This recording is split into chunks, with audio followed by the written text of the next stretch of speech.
Again, welcome you to also ask us some questions if you have questions at any time whatsoever. So let's begin with what exactly is financial aid? Regis offers two types of financial aid to our full-time undergraduate students. The first type of financial aid are merit scholarships. So to all of our wonderfully accepted students, you will have received a merit scholarship award with your acceptance letter. Those merit scholarships are guaranteed provided you maintain the necessary academic eligibility.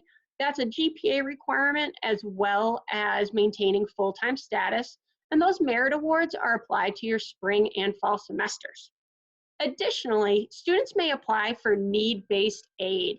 In a few minutes, Tanya is going to go over that need-based process and how you apply for it. In addition to those types of aid, there are also additional types of scholarships and grants. So those of you who are living on campus this fall, you'll receive a residential grant. There are also outside scholarships. So perhaps you've applied for a scholarship with your Rotary Club or your church or a local organization. There are also specialty scholarships that some of you may have applied to. At Regis, those are things like the Early Action Alumni Scholarship, our Presidential Catholic Scholarship Award, as well as things like tuition exchange. And then, of course, we also have military benefits here at Regis. We're really proud of our designation as a military-friendly school, as well as a yellow ribbon institution. If you are eligible for military benefits as either a veteran, active duty personnel, or a military-connected learner, we can certainly connect you with Jill in our VA office who can help you access that information as well. And then, of course, I always like to remind everybody that Regis is an NCAA Division III university. And because of that, Regis does not offer athletic scholarships of any kind in compliance with the NCAA.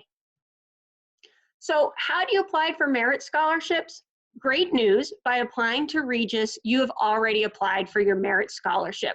When you apply to Regis, our amazing admission team reviews your high school transcript and other qualifications and makes a determination on your merit scholarship. That is primarily based on your GPA. As mentioned, that merit scholarship remains in effect for up to 4 years of undergraduate study, provided you maintain those minimum renewal requirements. And those requirements are available on our webpage, as well as in the student financing guide that you would have received with your financial aid award letter. If you didn't get that guide, let us know. We're happy to email it out to you. If you are a parent or guardian, you may have received that by email just the other day as well. And then again, renewal is contingent on maintaining that full-time status. So at Regis, we make sure to monitor our students in terms of, are they maintaining a full-time credit load, and are they on track to maintain graduation status. So at this point, I'm going to introduce you to Tanya Jean-Francois, our Director of Financial Aid, and she's going to talk about how you fill out the FAFSA. Hello, everyone, and thank you for your time today. My name is Tanya, as Laura just mentioned, and I'm going to talk about the need-based awards that comes along with applying for financial aid. Can everyone hear me okay? I'm going to take that as a yes. So the Department of Education has definitely, thank you, Grace. The Department of Education has certainly made the process of applying for financial aid a lot simpler than it used to be. They've driven us all from paper format. We're all online filling out the form, and it consists of need-based awards such as Pell Grants, federal direct student loans, both subsidized and unsubsidized. The subsidized has no interest while the student is in school the entire 4 years, and the unsubsidized is earning interest all along.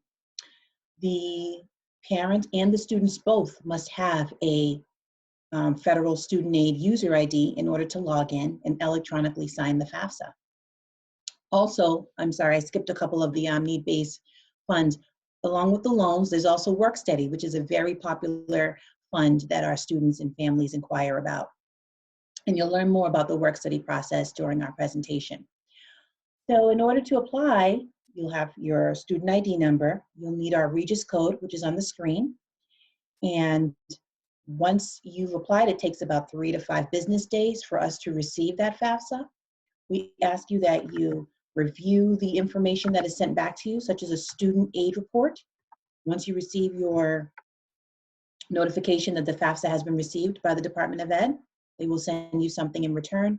Review all of those things. They'll let you know if you need additional documentation to be sent to the school of your choice. You should have your tax information readily available. The FAFSA is looking at income tax information from 2 years prior. And the simplest and easiest way to have that information downloaded into your FAFSA is using what's called the data retrieval tool. The FAFSA will ask you, would you like to have your information directly transferred from the IRS into your FAFSA? You click yes, you sign for it electronically with your FSA user ID, and off you go. It's sent off to the school within 3 to 5 business days. Some families are not able to utilize the data retrieval tool, and in those cases, you may request an IRS tax return transcript. However, schools will also accept a copy of your federal income tax return as well. So they've made the process super easy for you. And if you have any questions, you have to have a social security number or be a permanent resident in order to apply. So once a student completes their FAFSA, we automatically review to see if there are any issues. Selective service could be one for males in the United States. You may be selected for a process called verification. In that case, we have to verify that the information you submitted on your FAFSA is truly accurate. And if it is not, we will work with you to collect documentation to make corrections to that information so that you receive the most accurate financial aid package possible. A lot of times we find that the social security number is missing on the common application, and that's a key part of matching and linking your record from the admissions office with your financial aid application. So we know that in this day of time, there's a lot of fraudulent activity taking place out there. We still need your social security number. And if you're not comfortable providing that on the common application, we do ask that you call the financial aid office and we can take it over the phone and enter it into the system so that we can put together your offer. So financial aid questions. A lot of the times we know, especially with the pandemic that's happening right now, there's going to be a lot of questions regarding job loss, unemployment, and families tend to ask is there a process where they can appeal for additional financial aid? And yes, there is. Especially if there's extenuating circumstances, our office wants to know about it. If it's not reflected on the FAFSA, our team wants to hear about it because we want to see what we can do to provide you with the assistance you need and see if that makes a difference in giving you additional aid. Death of a parent, loss of income, incarceration, any of those things we would like to know about. So submit a financial aid appeal letter. One of the counselors will review it. We have a committee that meets, and within 1 week's time, you should have a response. And then we've got work study, as I mentioned earlier. Students may be found eligible for work study. It is a need-based program. Our office, we award up to $2,000 a year to students who are eligible for work study, and they can work in positions on campus such as athletics. They can keep score. They can work in the computer labs, and all sorts of positions that are available to work on campus. If students do not have the federal work study, there are other positions on campus. We call it institutional employment.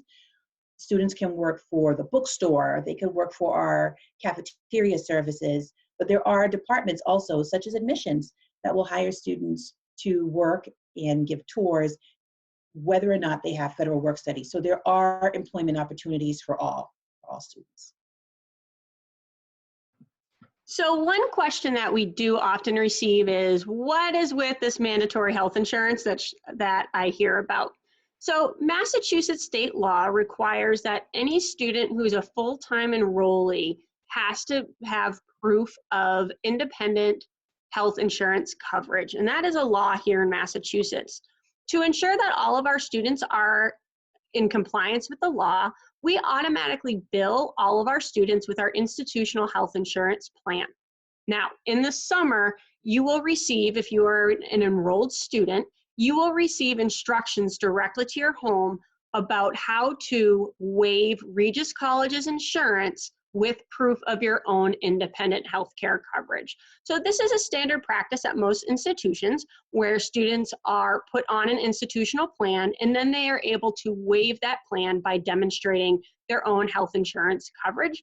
And there's a team that works directly with our students to help them with that process. It's an online portal. And then if there's questions, there's staff that can assist you with that.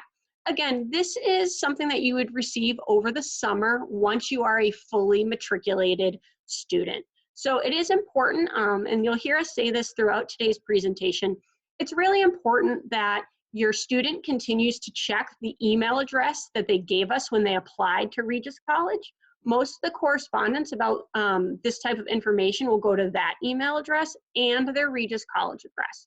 So once a student deposits and is enrolled at the university, they will be issued Regis College login credentials, and to their Regis College email address, especially over the summer, they will receive these types of updates and reminders and deadlines. So we really encourage students to get into that good habit of checking their Regis College email once they enroll, especially around things like health insurance and billing, so they don't miss any of those really important deadlines. So we do have some final tips, and then we want to open it up to any questions you may have. The first thing, as mentioned, the majority of your communication will go through the student and through the student's emails on file. So it's really important that you check your email regularly for these important updates. If your student has opted out of Regis College email, or if you are the student and you've opted out of Regis email, please make sure to reach out to financial aid and give them permission to email you. That's particularly important right now as we navigate some of the nuances that COVID-19 is presenting and access to paper material and in the mail system. So we really encourage that you utilize the email, especially for efficiencies, so that you can get your questions answered really quickly and get that information to your home. As Tanya mentioned, your social security number is a critical identifier. We like to think of it as the thumbprint that matches up your federal financial aid material as well as your Regis College information. So if your social security number was not on your Common App, we want to make sure that you reach out to financial aid and give them that information over the phone. You never want to email out that information. Our server will actually prevent it from coming to us. So those are the types of things that you do want to call. And as Tanya mentioned, the office is open and we are happy to work with you. And then here on the screen, you will see that phone number, 781-768-7270. That will get you in touch with financial aid if you have some specific questions for them. So at this time, I want to open up the chat box to any questions. I do see a question from you, Sophia. Sophia, what I'll do is after this call, I will make sure that a member of the team gets back to you about your specific question that you have about that item. Not a problem. Great question. We have a question. Tanya, could you talk about payment plans here at Regis? Absolutely. So at Regis, we offer a 10-month payment plan. It starts in July, and there's a one-time enrollment fee of about $55. It is interest-free. Families love it. The great thing about the payment plan is you could take your balance and divide it out, your balance for the academic year, and divide it over 10 months. And if that's not feasible for you, you can take any amount that you have set aside or you intend to pay for the year. It could be $1,000 and divide it out over 10 months. So families find this option to be very flexible for them. Thank you, Tanya. But those questions are typically directed to our student accounts office. However, financial aid can also assist with those. Is there a school? Oh, that's a great question, Grace. It's okay. That doesn't have to do with financial aid because it's still a great question.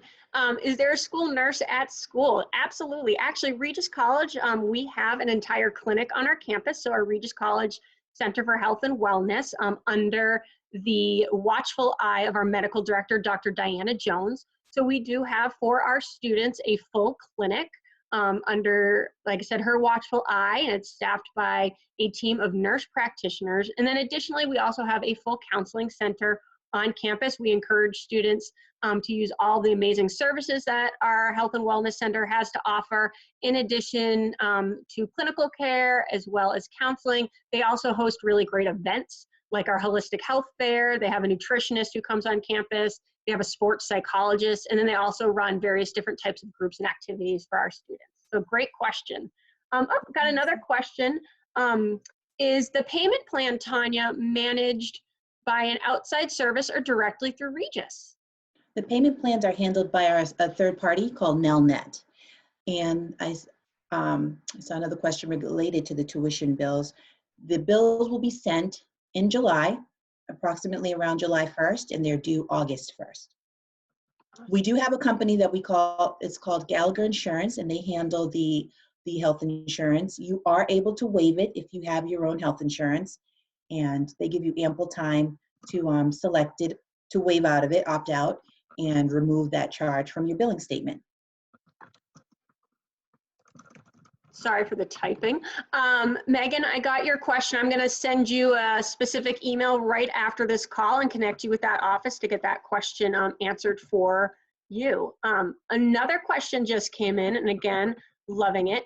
Let's say that a tuition fee is $2,000 a year. Is that divided by 10, or is it divided over a year? So Tanya, with these payment plans, are those payment plans divided out by the month over a 10-month period, right? That's correct. So that your question and your example is perfect. $2,000 divided by the 10 months would be $200 per month.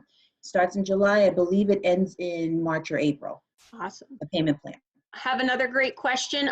Where do I download the financial appeal letter? Great question. It's actually not a template. You can send that correspondence directly in an email to financial aid, to your financial aid counselor. It is not in a specific format. It really is a narrative. We like to see, a couple of paragraphs explaining the situation, as well as any helpful supplemental documentation that you may want to provide. Tanya, do you, question for the group, do we offer tuition insurance? No, we do not at this time offer tuition insurance. Thank you. And then can you finance housing fees? So I think the question is, when you are billed, Tanya, and we have our your full bill, which would be tuition, room, and board if you're a residential student, with that payment plan, will that cover all of that, or is it exclusively for tuition costs? That's a great question. And yes, you can incorporate any housing fees, all of the above included in your billing statement can be divided over your payment plan or taken out in a private loan. Awesome. All righty. Questions are coming in fast and furious. I love it. Is the housing included in the tuition, or is that a separate bill? So when that's a great question, Tanya, go ahead. That is a separate charge. The tuition for 2020, it's $43,716, and then there's a separate charge for the room and board. Room and board being food, $16,000. Awesome. So when you receive your bill, if you are a residential student, your housing costs will be included in on that bill. And then Tanya, correct me if I'm wrong, if you are a residential student, when you are packaged for financial aid, that is taken into consideration as well. Yes, that is correct. Awesome. And yes, I see another question. The bill is broken into two bills. You'll be billed for the fall semester, that's due August 1st, and January for the second semester, which is considered to be spring. Awesome. Tanya, do you know if the Nelnet requires a specific code for individuals to sign up for that? No, we use the same student ID that's located on the billing statement. Great.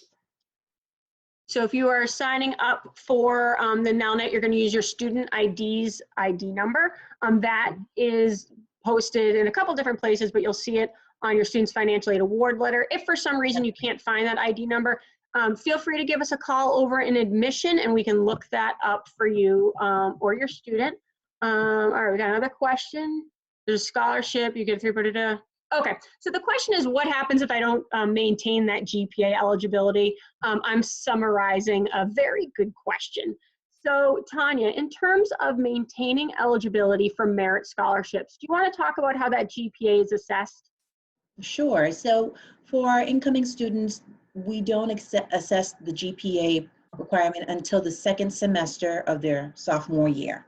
So the students really have a full 2 years to keep the required GPA for their merit scholarship. We want to give them every opportunity and every chance they can to get acclimated that first year.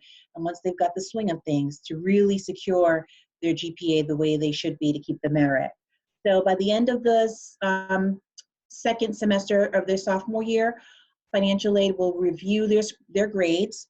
It has to be a cumulative GPA, and if their GPA is where it should be, we will reinstate the scholarship for their junior year. If it's not, the student will receive a warning for the junior year for the fall semester, and hopefully that will give them enough time to move the GPA needle where it needs to be, and if not, they will be in a probationary status. The scholarship will be removed for the second semester junior year. And for those who haven't signed up yet, we will be doing a presentation later this week on our academic support services. And one of the items that we go into detail and we'll be discussing is how we monitor and make sure students are on track for their academic success. And that's a really important consideration. We recognize that financial aid eligibility is directly connected to a student GPA. So we really want to put systems in place to make sure that that doesn't become a concern for a student or their family. Another great question, costs for books. So yes, the cost for textbooks are not included on your financial aid award letter. What happens when a student begins, they will receive their syllabus from their course faculty, and then the bookstore over the summer will begin to publish the book lists for their classes. Our students who are entering in the fall register over the summer, so that way they'll start registering in a few weeks. So that way they have their course schedule and they'll know what books they need. We see students go about this a couple different ways. Some students choose to purchase their books. Some students choose to rent books. Each individual course will have its own book list, whether those are required or recommended texts. And we really encourage students to look at that when they are looking at books and what a particular class requires or recommends. We do see a lot of students taking advantage of book rental, and they can do that directly through our bookstore on campus. Will we receive a bill in the mail? So first year students, Tanya, you do receive your bill in the mail, but you also will receive it digitally going forward, correct? That's correct. Oh, great question, Grace. Is laundry covered in the cost? I like what you're thinking about right there. So our laundry service to wash in cold water is free. To dry, and I might need a member of my admission team to remind me of this point, but to dry is a nominal fee. So it is a system that is low cost for you to continue to do your laundry on campus. I love that question. Other questions? I'm just going to scroll through and make sure I have everybody that has asked a question so far.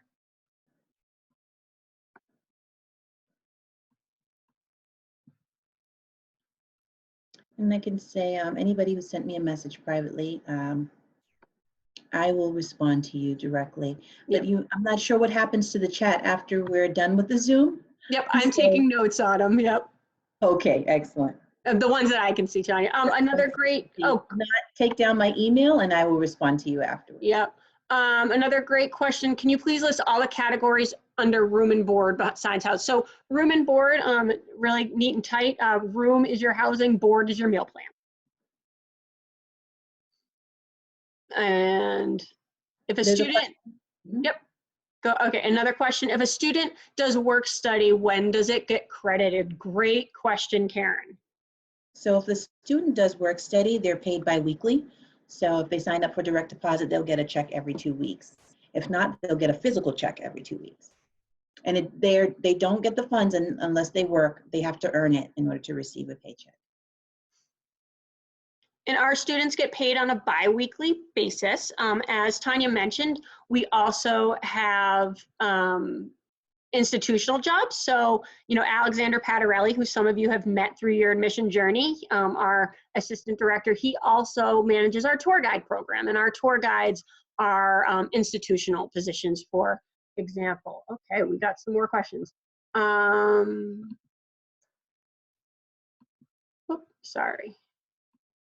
Book separate. So I'll jump in on the how many job Yes. opportunities are on Yep. campus. There are more students than there are jobs. So a year we tend to have about approximately 200 work study students.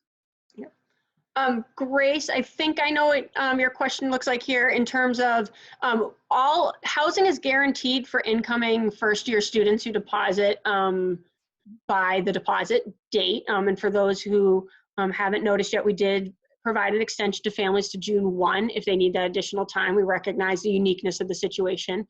So we do guarantee housing for our students. All of our first-year students live in Angela Hall, and our students are able to self-select their roommate. And if you do not have somebody lined up, we work with you to do a match. Later in the week, our Residence Life team is going to be going over housing for incoming students. So certainly encourage you to hop in on that, or also listen to the recording we'll make available. As you move through your process at Regis, we have what's called room selection. So you submit a housing deposit of $450 for the following year. So right now, our returning students are submitting their housing deposits, and then in late April, they'll go through what's called housing selection, where it is a lottery system in which students pick their rooms, and they can enter certain lotteries depending on what type of room they're looking for.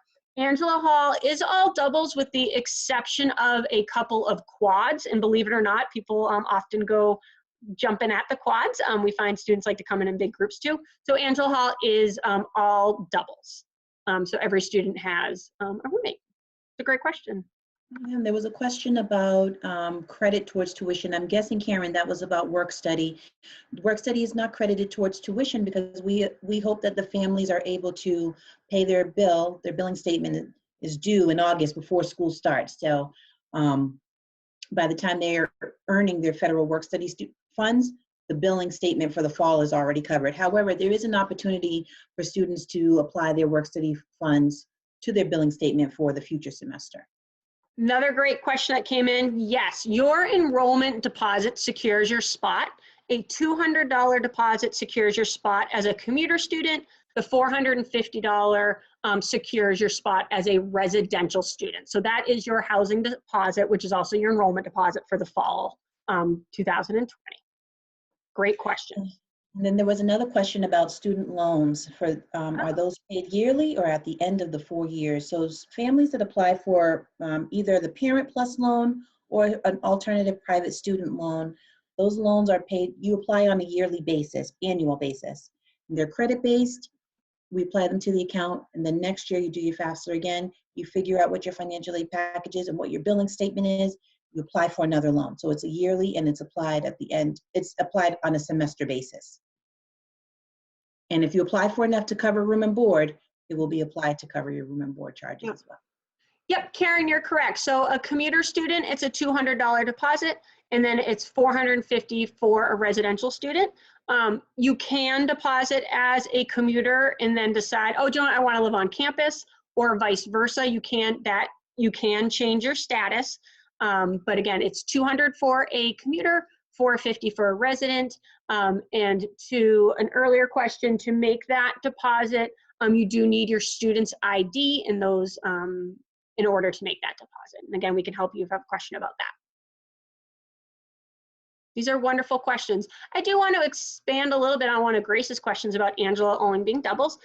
As you move through Regis, there are additional housing opportunities. So certainly Maria Hall, we have doubles, but we also have our suite style. And then College Hall, we have doubles, triples, and quads as well. So depending on where you live on campus, there are those additional opportunities as you move through your residential experience. How frequently is a shuttle bus? That's so great.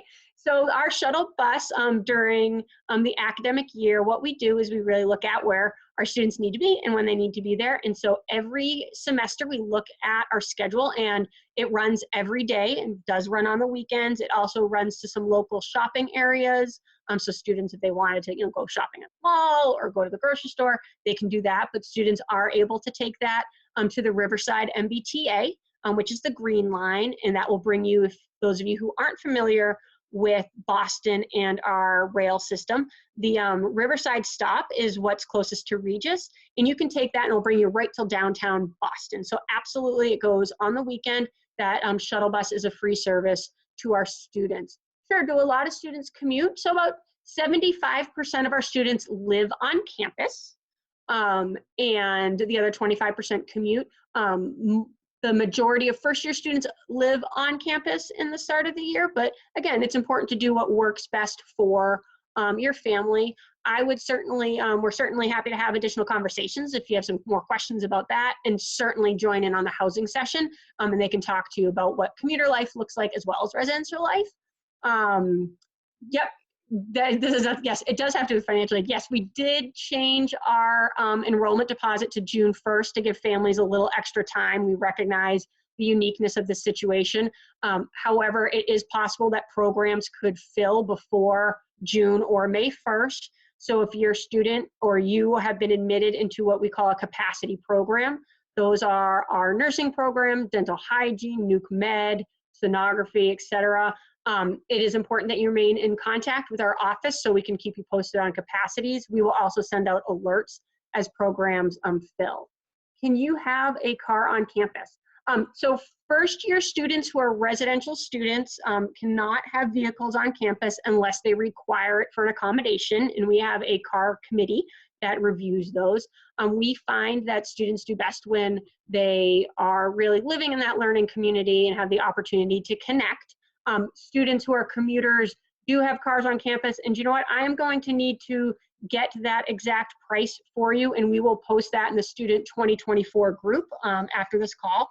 And I apologize, I don't remember offhand how much our parking fee is for the academic year for those who do have cars, so we'll get that for you. In terms of nursing, you can check in directly with the admission counselor about the capacity of that program, or you can send an email to the admission email address, which is admission@regiscollege.edu. Question about MBTA cards. So we have in the past done the MBTA discount. The piece with that is that you have to pay for it up front all in 1 year in volume. So we've looked at that, and our Center for Student Engagement will continue to work with students who have an interest in that and just keep working with them. Erica Devine, who's our director, will be talking about commuter services later this week and can talk about that. Oh, thank you, Alex Patterelli. Parking is $75 a semester. Thank you, Alex. Are there any other questions?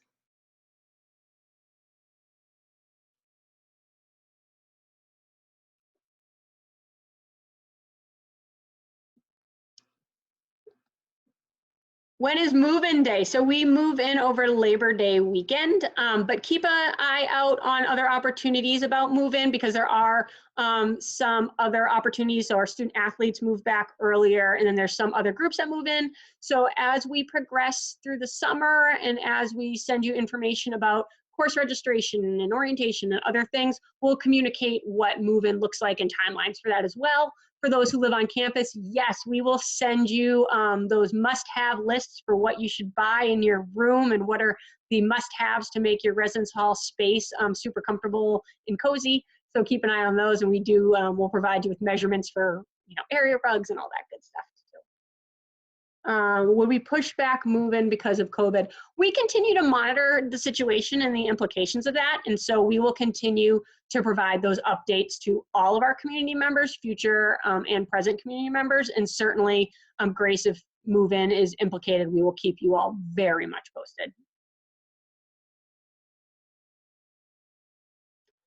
Well, I want to thank you for your time today on behalf of Tanya and I and the entire enrollment and admission family and financial aid team. We are grateful that you took time out of your schedule today to meet with us. We have enjoyed meeting many of you throughout your academic journey to Regis, and we look forward to continuing it. For those of you who had messaged Tanya and I privately, we will be circling back with you with some additional emails to make sure that you get those questions answered. Like we mentioned, our email addresses are on the screen. If you or your family have a very specific question, feel free to reach out to us directly. We look forward to seeing you all on our continued events this week. Our Accepted Student Virtual Week is off to a great start. We've enjoyed meeting with a lot of families already, and we look forward to the rest of the week. We hope everyone continues to stay well, stay healthy, and we look forward to seeing everybody really soon. Thank you again, and take good care, everybody. Take care. Bye.